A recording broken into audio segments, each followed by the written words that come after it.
महाराष्ट्राच्या राजकारणात काही व्यक्ती फक्त सत्तेत नसतात तर त्या सत्ता ठरवतात. अशाच एका व्यक्तिमत्वापैकी एक नाव म्हणजे अजित पवार. कधी काकांच्या सावलीतला वारस म्हणून ओळखले गेलेले, कधी सत्तेचा सर्वात मजबूत खांब ठरलेले, तर कधी स्वतःच्या घराण्याला छेद देणारे बंडखोर. अजित पवारांचा प्रवास हा नेहमीच वादळी, निर्णायक आणि चर्चेत राहिलेला आहे. हा प्रवास केवळ एका नेत्याचा नाही तर महाराष्ट्राच्या सत्ताकरणाचा आरसा आहे. अजित अनंतराव पवार यांचा जन्म 22 जुलै 1959 रोजी बीड जिल्ह्यातील देऊळगाव राज येथे झाला. हे केवळ एक जन्मस्थान नसून मराठवाड्याशी जोडलेले एक राजकीय ओळख आहे. शरद पवारांचे पुतणे म्हणून ओळख असली तरी अजित पवारांनी राजकारण शिकण्यापेक्षा ते लहानपणापासून जगलं. घरात मुख्यमंत्री, केंद्रीय मंत्री, वरिष्ठ अधिकारी आणि पक्षनेत्यांची सतत वर्दळ असल्याने सत्ता, निर्णय प्रक्रिया आणि लोकशाही याचे धडे त्यांना बालपणातच मिळाले. त्यांचे बालपण सामान्य नव्हते, तर राजकीय वातावरणात वाढताना नेतृत्व कसे घडते, निर्णयाचे परिणाम काय असतात आणि सत्ता कशी वापरली जाते हे त्यांनी जवळून पाहिलं.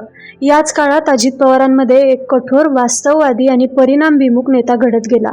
अजित पवारांची खरी राजकीय शाळा ठरली ती म्हणजे सहकार चळवळ. साखर कारखाने, दूध संघ, पतसंस्था यांच्या माध्यमातून त्यांनी माणसं जोडली, आर्थिक व्यवहार समजून घेतले आणि मजबूत राजकीय नेटवर्क उभं केलं. ग्रामीण महाराष्ट्रात सहकार म्हणजे सत्ता हे त्यांनी अचूक ओळखलं आणि पुढील राजकारणाची पायाभरणी त्याच क्षेत्रात केली. 1991 मध्ये बारामती लोकसभा मतदारसंघातून अजित पवार खासदार झाले. हा विजय म्हणजे दिल्लीतील प्रवेश, राष्ट्रीय पातळीवर ओळख आणि पवार घराण्याचा पुढचा चेहरा म्हणून मान्यता. मात्र दिल्लीपेक्षा त्यांचं लक्ष कायम महाराष्ट्राच्या राजकारणावर केंद्रित राहिलं. 1999 नंतर अजित पवार बारामतीचे आमदार झाले आणि इथूनच बारामती पॅटर्नची सुरुवात झाली. सिंचन, शिक्षण संस्था, रस्ते, उद्योग आणि एकूणच विकास हे बारामतीचे वैशिष्ट्य बनले. विकास हेच त्यांचं सर्वात मोठं राजकीय शस्त्र ठरलं. मंत्रीपद आणि उपमुख्यमंत्री पदाच्या काळात जलसंपदा, अर्थ, ऊर्जा, नियोजन यासारखी महत्वाची खाती फाईल अडवायची नाही. काम नसले तरी अधिकाऱ्यांची झाडाझडती आणि वेळेत निर्णय ही त्यांची कार्यशैली. त्यामुळे प्रशासनात भीती आणि आदर दोन्ही भावना निर्माण झाल्या. अजित पवार म्हटलं की सिंचन हा विषय येतोच. दुष्काळी महाराष्ट्रात धरणं, कालवे आणि लिफ्ट इरिगेशन प्रकल्प उभे राहिले. मात्र याच प्रकल्पावरून हजारो कोटीचे आरोपही झाले. त्यावर अजित पवारांनी स्पष्ट भूमिका घेतली. काम केलं म्हणून आरोप झाले, काम न केलं असतं तर शेतकरी मारला गेला असता. दादा स्टाईल ही अजित पवारांची स्वतंत्र ओळख बनली. काम करा नाहीतर बाजूला व्हा हा त्यांचा स्पष्ट मंत्र. त्यामुळे कार्यकर्त्यांसाठी ते बॉस ठरले तर विरोधकांसाठी कायमचा धोका. 23 नोव्हेंबर 2019 रोजी पहाटे 5:47 अजित पवारांनी भाजपसोबत सरकारची शपथ घेतली आणि महाराष्ट्राच्या राजकारणात पहाटेचा भूकंप घडवला. अवघ्या 80 तासात हा प्रयोग कोसळला. पण हा निर्णय धाडसी, वादग्रस्त आणि इतिहास घडवणारा ठरला.